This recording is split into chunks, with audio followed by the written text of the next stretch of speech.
Sveiki, aš Nerijus Kesminas ir mes tradiciškai kalbamės apie futbolą. Šią savaitę, aišku, Europą ir suprantama, kad nacionaliniuose čempionatuose taip pat jau ta stadija, kai nekalbėti apie juos neįmanoma, užkabinsime kažkiek savaitgalį. Prenumeruokite kanalą, aišku, o apie futbolą mes kalbėsime čia ir dabar. Čempionų lygo dėmesio centre, aišku, antradienį startas 22 val. 4 komandos. Visoms joms liko vienas žingsnis iki finalo, bet tą žingsnį žengti bus sunku. Antradienį mes turime Paryžių, ten Paris Saint-Germain su Dortmundo Borussia. Ir, aišku, aistras kaitina pirmųjų rungtynių rezultatas, kur Borussia laimėjo 1-0, o tai reiškia, kad Paryžiui kils iššūkių antrose rungtynėse. Ir manau, kad jie yra pajėgūs sutvarkyti su tais iššūkiais, nepaisant to, kad iškrito dėl traumos, sunkios traumos dar kartą gynėjas Luka Hernandesas, bet ne apie gynybą šiuo atveju kalbame. Paryžius lips, PSG manau, kad kuo anksčiau pasistengs įmušti įvartį, o BVB nėra ta komanda, kuri mėgsta ar moka užsidaryti ir žaisti autobuso formatu. Ne, taip nebus, todėl manau, kad įvarčių šį kartą sukris. Rungtynės bus rezultatyvas. Taip prognozuočiau 4 gal įvarčius, gal ir daugiau gali būti, bet laimės Paris Saint-Germain. Trečiadienis ta pati 22 valanda ir čia klasika, istorinė klasika turbūt. Madrido Realas prieš Müncheną Bayerną, ten jie nuo 0 pradeda, nes Münchene atsimename buvo lygiosios 2-2, įvarčių fejerverkas ir tiesiog nuostabus reginys. Šį kartą manyčiau, kad bus kitaip. Bayernas išvykoje pabandys būti atsargesnis, pabandys saugoti savo pozicijas, juolab, kad ta psichologinė nuotaika nėra taip skatinanti pasitikėjimą savo jėgomis. Štutgartui jie pralaimėjo Bundeslygoje praėjusį savaitgalį, todėl sakyčiau taip, Realas vis dėlto laimės. Kaip laimės, čia jau klausimas, bet mano prognozija būtų, kad įvarčių ten nebus daug, maksimum 2. Gali būti ir pratęsimas, gali būti ir baudiniai, bet finale vis dėlto matyčiau Los Merengues.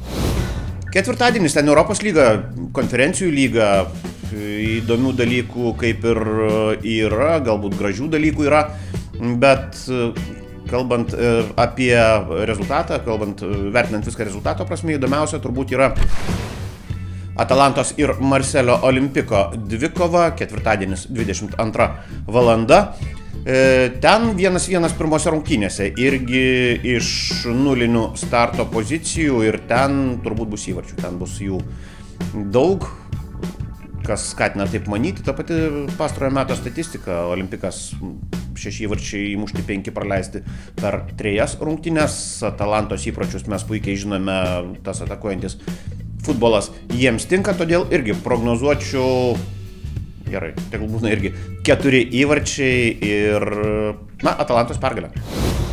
O dabar prie nacionalinių čempionatų. Sekmadienis bus įdomesnė diena negu šeštadienis, todėl mes eisime į Premier lygą ir Seriją A. Pradėsime nuo Premiershipo, kur Manchester United Arsenalas. Rungtynių pradžia 18:30.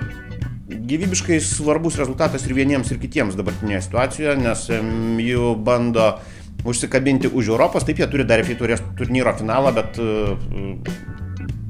Premiershipas irgi yra svarbi vieta. Premiershipas, kuriame Arsenalas pastaruoju metu tiesiog nesustabdomas, ten jie visiškai žvėris, kalbant apie puolimą, bet vėlgi Manchester United Arsenalas tai yra amžinas karas, tai yra istoriniai dalykai, tai yra kontekstiniai dalykai, visko ten yra ir spėčiau, kad nepaisant to, jog MU taip popieriuje gerokai silpnesnė komanda, žiūrint į aikštę, taip pat gerokai silpnesnė komanda, aš sakyčiau, kad čia bus daug įvarčių. Muš abi komandos ir netgi ne 4, o 5 tikrai matau.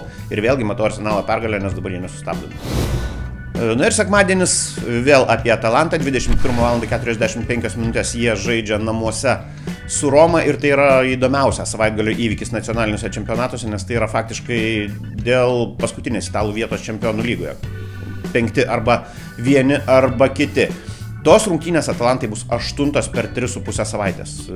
Jau tai yra tas toks formuojantis nuomonę veiksnys, kad jiems bus labai sunku. Taip, Roma žaidžia panašių režimų, jie taip pat vis dar Europoje, bet jie gali dėliotis jėgas, na, tarkime, aukoti jau pralaimėtą dvikovą su Leverkuseno Bayeriu Europos lygoje išvykinėse rungtynėse ir spėju, kad čia jėgų tas potencialus jėgų rezervatas bus labai svarbus ir vieniems, ir kitiems, ir spėju, kad Roma čia turi pranašumą. Vėlgi Roma turi ir tą motyvacinį momentą, kad jiems pergalės reikia būtinai. Atalantai tarsi ir lygiųjų užtektų, bet manyčiau, kad dabartinės Romos sudėtis yra tokia, jų pajėgumai yra tokie, kad jie pajėgus tą pergalę iškovoti, todėl sakyčiau, kad šį kartą sostinės komanda laimės rungtynes.